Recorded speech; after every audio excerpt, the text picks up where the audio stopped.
This is Dr. David Pomeroy, your host on ADHD Focus. I wanted to remind you that the show is not intended to be a recommendation for diagnosis or treatment of any condition for any specific person. Please consult your mental health professional or doctor managing your ADHD or mental health issues about any diagnosis or treatment-related information that you hear on the show. Refer your ADHD provider to the show if he or she would like more information. Thank you. Greetings. Welcome back. This is your host of ADHD Focus, Dr. David Pomeroy. And today we're going to be talking about, I think, one of the most challenging areas to deal with in ADHD, and that is organizing your time. The time warp is really common for all of us with ADHD. Things like, oh, I'm just going to do one more thing, or I'm just going to drop in and to the mall just for a second. You know it doesn't take a second, but we all think it's just going to be real quick, and it takes 20 or more minutes. Today, my expert in these areas is Denise Allen, who is a certified professional organizer, and she also has an accreditation in ADHD from the Institute for Challenging Disorganization. It sounds like everybody with ADHD could join it or certainly benefit from the things they offer. Denise, welcome to the program. Thank you. And I'm thrilled to be here. And thank you for the opportunity. And hello, everyone. So Denise is, her business Simplify Experts is here in the Seattle area, but she told me that the Institute for Challenging Disorganization does have a website through which you can do a zip code search for organizers in your area. They also have fact sheets and tips on how to deal with some of the disorganization issues that come up. Their website is challengingdisorganization.org. So Denise, today we were going to be talking about the time awareness issues, and then some talking about getting started and having routines and even rituals that help with organizing time. I've certainly seen many examples every day with the clients I work with of time issues, either always being late for appointments or not being able to get to bed on time. I ask people if they have trouble sleeping or trouble getting to bed, and most of the time it's the getting to bed. Just going to watch one more episode, just one more thing to look up, and time escapes.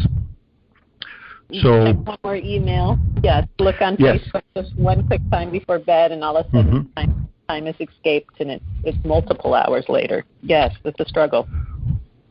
So what are some of the effective techniques that you found that can help people kind of get that under control? Right. So first of all, if time is fluid for you, then I'd really love to see an analog clock in every space that you use within your home or workplace. Yes.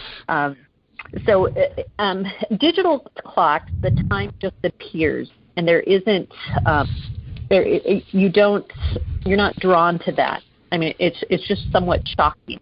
So we still need to go back to the analog clock so that we have an awareness of that time is passing.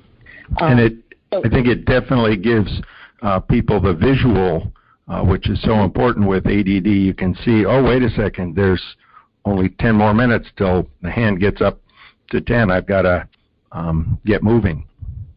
Right, and so the more that you have of those. So one gentleman who was struggling with a little bit of video game addiction was a student, and he would video game with his friends a little bit, and often it would be 2 or 3 in the morning before he found himself in bed.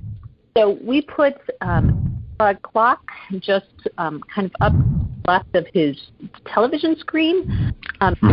Tremendous difference. So his time awareness became much clearer just with that. I've had women who kind of can lose themselves in their makeup room.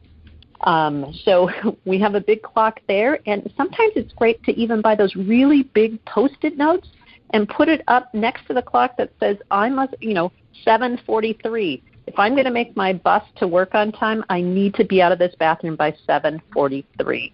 Or maybe even make it 7:38 so you can give yourself just that little... Yeah, the little extra time. Right, but it's in a good 200 size font. I buy those big bright Post-its, and sometimes I put it up until you've ingrained this routine.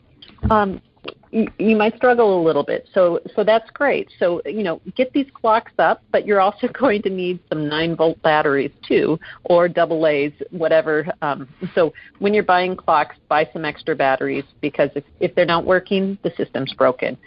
So I think that's really important. It's just awareness of time throughout. There's also a great product called Time Timer, which is the visual pie-shaped kind of timer that it's very similar to life on like an Xbox game. So it's appealing to the millennials because they can relate to visuals of life, of kind of that gaming decreasing. So when you enter the time timer, it can go up to just 1 hour, and then the red wedge decreases with time and becomes much smaller. So you're getting, you have the full pie in the beginning, and it gets down to a 15th of a piece, and then it tones. So that's a great thing too, because sometimes when it's late at night and I'm just like, I don't feel like I've had engagement with people that much after dinner, I do want to look at Facebook,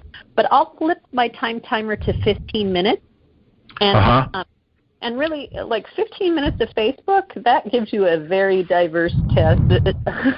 Yeah, and it probably is longer than you really think when you're on it.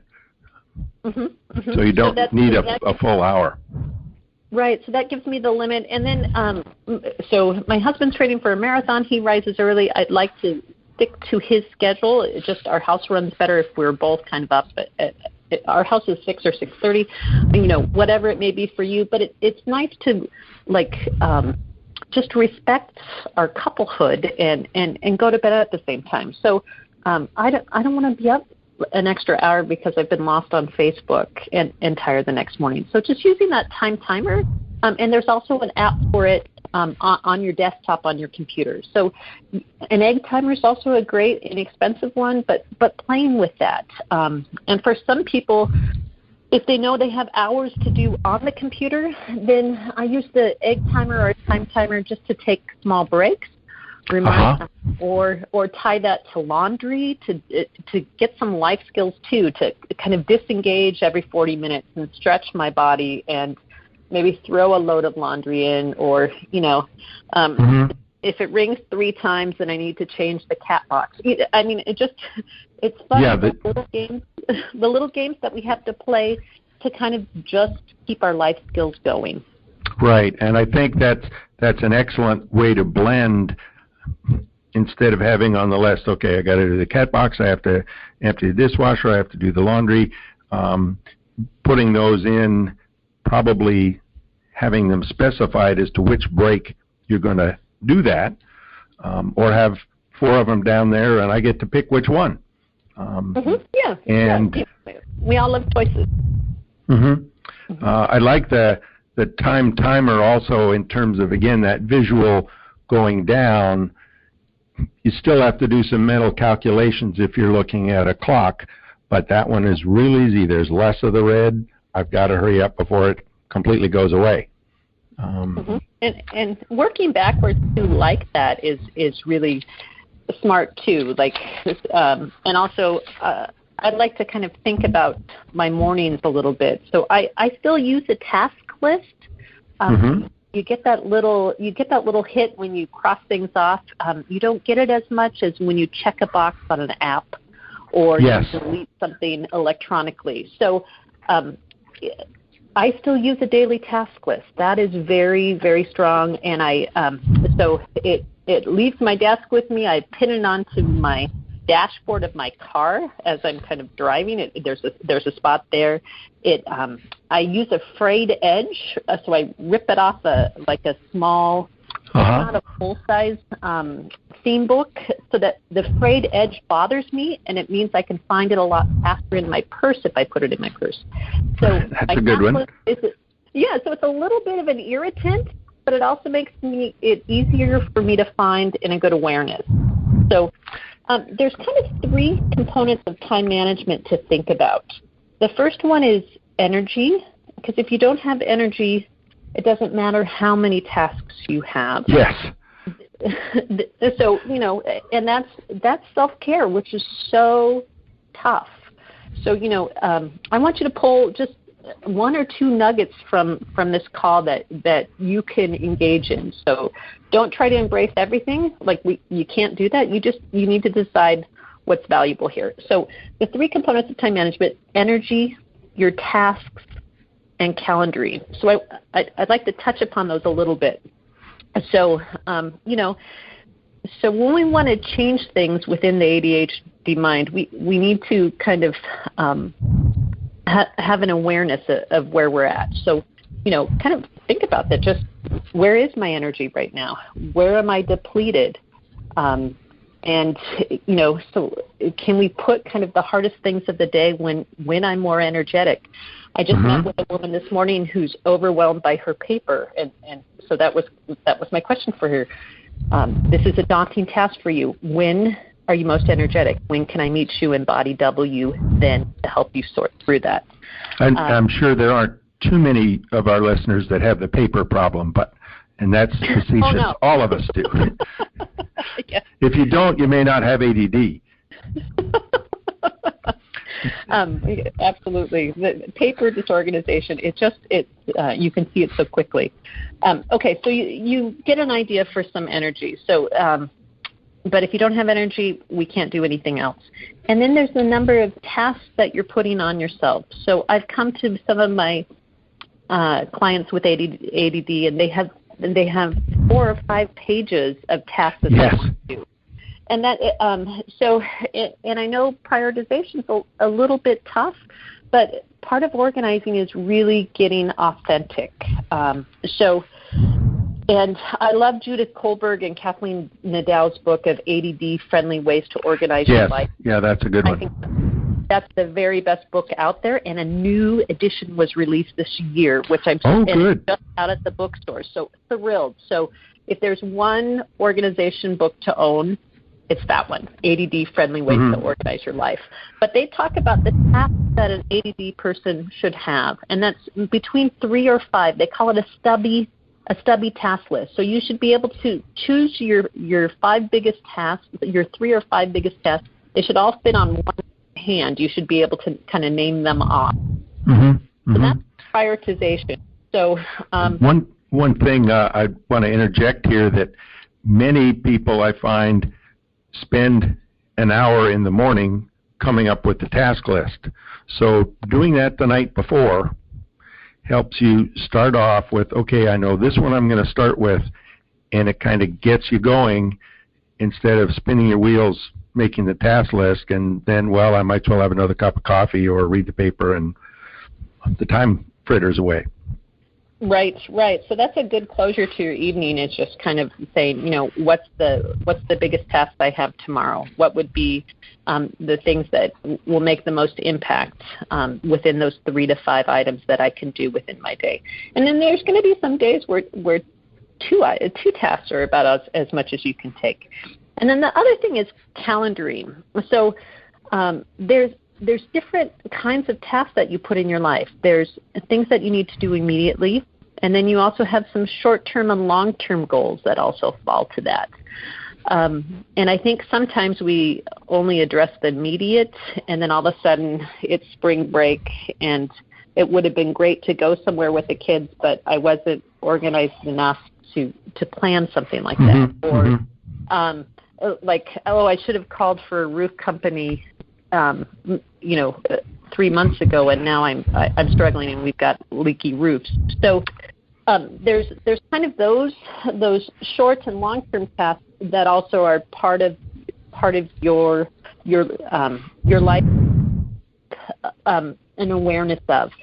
So it's helpful for a lot of my clients is a whiteboard in an office space, or some kind of space where they're going to process their bills or some of their paperwork, and just have your short and long-term items listed on that whiteboard, so that visual acuity it really helps you organize them.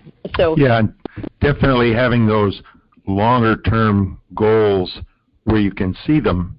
I think it was Stephen Covey who said, start with the end in mind, but if you don't know what you're aiming for, you probably aren't going to get there.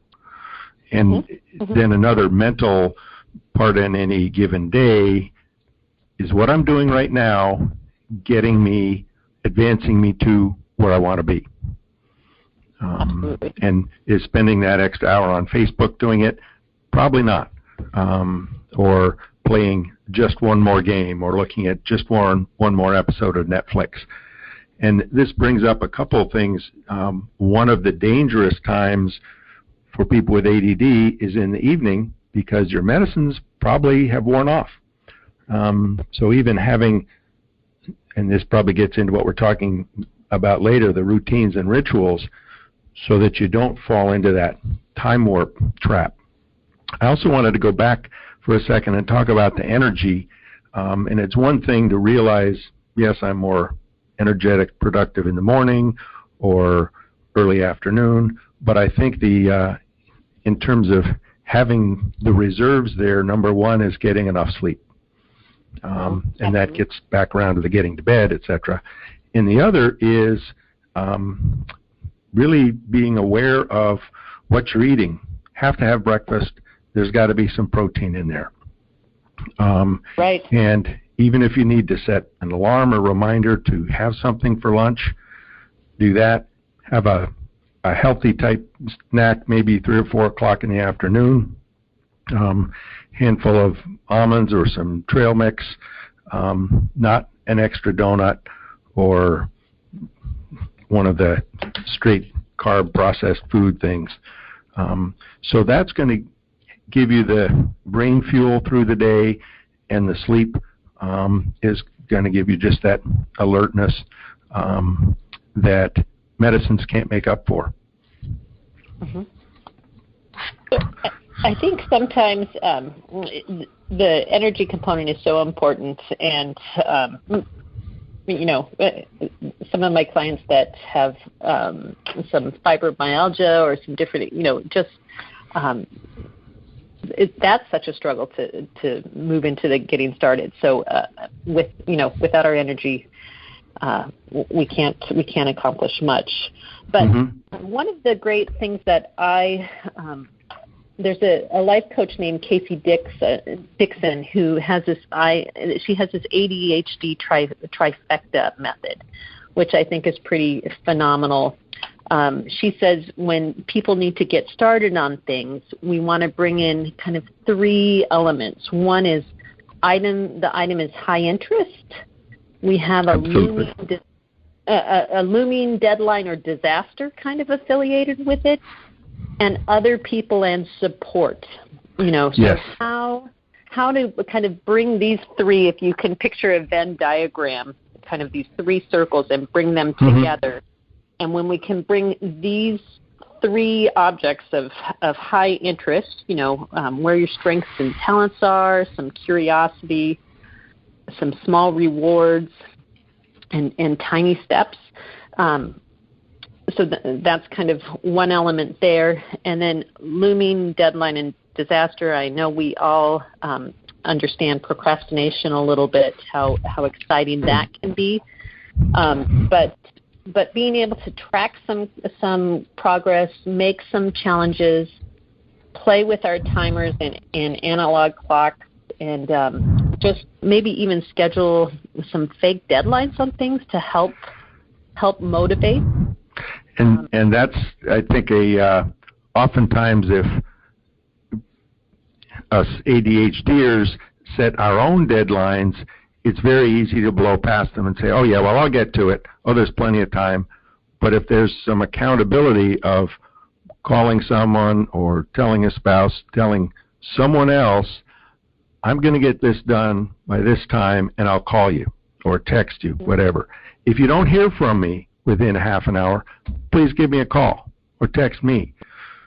So I know I have to get it done. Not that I'm going to be punished by my friend if I don't get it done, but there's that external driver to get things done. I think we all, and that's that third part, that's that support person, someone you can declare your intentions to that isn't going to give you judgment, some kind of buddy or accountability partner. And then also just the knowledge piece that if it isn't working, can I delegate this out? Because all these shoulds in my life are just beating me down. So if I'm not a person that does my laundry well or irons my shirts for work well, maybe delegating out to the cleaners is a better option and frees yourself up. But bringing those three things together is a really great springboard, so thinking about, so I'm going to give you a sample of a person. Let's say we have Al, who is consistently late to work. Al's one-bedroom apartment is full of clothes, papers, books, magazine, technology, and sports equipment. And he has just started to date somebody he's excited about. Okay, so this is our guy who's struggling to get started. Okay, so Al has ADHD. Okay, so we start kind of talking about, his curiosity on his interests and what would be a reward for him. So Al is a bit of an outdoorsy guy, and he also loves football, and he's got a fantasy football team. So he watches a lot of football. So then he and I talked about, weekend time is not a good time for him to do laundry and get all the clothing off the time, because his favorite love truly is skiing. And when football season moves to season, if we set up a system on Sunday, he wouldn't be able to maintain it because he would rather be up the mountain. Right, so we want him to have some rewards and passions and things that make life interesting. But he does watch TV on Monday night, and Monday night he's home. So to me, we talked about trying to do laundry at commercial breaks and using timers and see if he could get through his week's worth of laundry during the Monday night game. There you go. That was kind of and sometimes linking two things like this together is a smart thing to do. And then another way, if you kind of on this looming disaster and deadline, well, his deadline was he would like to have this gal that he started to see over within a couple weeks. So he's taking a pretty aggressive stance. So he's so that's a great deadline, is to throw a party if it falls in with your comfort, or just to have someone over. But yeah, and there's your motivation. But it's a good balance. Go ahead. It's and he can track his progress. So there's an accountability person for him may be his sister who just had a new baby. So he could send a couple pictures to her, and she could text back, "Great job," kind of thing. But she can't come over now and like really give him a kudos because the new baby is really occupied. But the photo he felt was enough. And that's a handy thing about text. You don't have to reach that person by phone, but if they can give you, "Hey, great job, good for you," that also is those little step rewards. Getting some approval or support message from someone can make a big difference. Mm-hmm. And then another different way to kind of create a looming deadline, sometimes I use a little bit of painter's tape, and we kind of box off areas in the room. And okay. Week 1, we may want to really focus on this area, and then and once it becomes a beautiful space, we're working at kind of keeping it at like to say a sacred space is maybe too strong, but really maintaining the system of when we've organized it. So we've gotten everything in the drawers, the dresser drawers, and the dresser drawers are not too full. So one of my golden rules is 80% is full. Things need swing space and be able to retrieve it. So if the dresser's set, we've gotten the laundry in there, then it's about retrieving and working, really giving it like a college try to get the clothes back into the dresser. For some people, that's a great idea. For some people, it's too much of a struggle, and maybe we want to move to hook. But with this gentleman, we made great strides within the dresser. Mm-hmm. And one of the and you say that, now I'm thinking of my dresser drawer that's full of so many old T-shirts I can barely open the drawer, and that kind of fits with one other thing I've heard as far as clutter is throw one thing away a day. Well, by the end of the month, you've got 30 things gone. One doesn't seem too much. I could put 5 of those T-shirts into a bag and either drop them at Goodwill or drop them in the garbage or use them for cleaning rags, but they're going to get out of the drawer. Right, and if you've got a donation bag going, and you're a person that goes to the store, most of the grocery stores now have a clothing bin in their parking lot just to make it easy. If you're like, I don't know where Goodwill is, just drop them in the bin at the grocery store. They have book donation bins and clothing donations. Just try to make it easy on yourself. Yes, you won't get a tax donation slip there, but if tax donation slips haven't been a strength for you before, it's okay. And I don't think I'm going to be able to declare too much for the old T-shirts. So it's good point. And I think this also brings up, even getting back to the ADD-friendly ways to organize. I know they stress having a structure, a strategy, and the support. So the structure is keep a donation bag going. Have a place where you can put it instead of thinking, oh, yeah, I've got to do that. It becomes another task. I couldn't open this drawer. There's so much stuff. I'm going to take these 3 shirts and put them in the donation bag. Right. So if it's already there. We only wear 20% of our clothing 80% of the time. So organizing your home really brings down the white noise of your home and adds to your focus. So if we can minimize it or just clear that clutter, your brain just gets a chance to relax. And clear space is so restful. Exactly, and if that can be a goal to think of as I want to do cleaning up the closet or getting these shirts organized, which ones I don't wear anymore, to think, and how peaceful is it going to be to walk in and there isn't this stuff all over the room, and keeping that visual as a reward in mind. It's such a great point, Dr. Pomeroy, is really to be clear on your vision. So, when we talk about goals, we want them specific and strategic and measurable. So we really want to be clear on what our vision is for our space that we live in. So are you a person that reads in bed? Like, if I read flat in bed, I'm asleep within a minute, and then the book has drool on it. We don't want. So I might keep one paperback, but really I'm reading in my family room, so that's where my books are zoned, and it works better for me. So I don't want to we want to kind of keep it all to one area of where we do that task or purpose.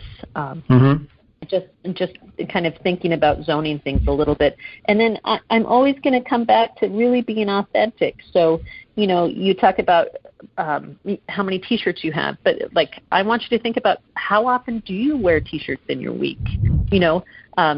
So is having 100 T-shirts beneficial to the person that you are, or really are you, kind of how do you dress? Because I've also seen just clothes full of people that kind of have an idea of this fantasy self they want to be, but they don't wear any of it. So being really authentic is huge. So if you say you're a crafter or a scrapbooker but haven't made a scrapbook in 12 years, and you've got rooms full of it, maybe it's time to say, hey, has this expired for me? Yeah. Bring down that white noise. Unfortunately, our time has expired. I think we could talk on this for another couple hours, so I'll be sure to have you on another show when we can carry on the conversation.